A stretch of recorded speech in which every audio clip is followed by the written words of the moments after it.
కానీ ఆ ఫోటోలన్నీ చూపిస్తున్న నేను, అవన్నీ నేనే అని తెలుసుకున్న నేను నమ్మకంగా గ్యారెంటీగా చెప్తాను, అప్పుడు నేనే ఉన్నాను, అక్కడ నేనే ఉన్నాను, అక్కడ నేనే ఉన్నాను, ఇప్పుడు నేనేగా ఉన్నాను తాతగా.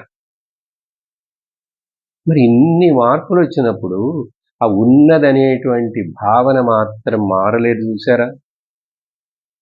అందుకనే మనందరికీ నేను ఉన్నాను అనే ఆ ఫీలింగు ఉంటూనే ఉన్నది. ఎవరికైనా ఎప్పుడైనా సందేహం వస్తుందండి? మీరున్నారా అని తలుపు కొట్టి అడిగితే అక్కడ లోపల నుంచి ఉన్నాను వస్తున్నానంటాడు.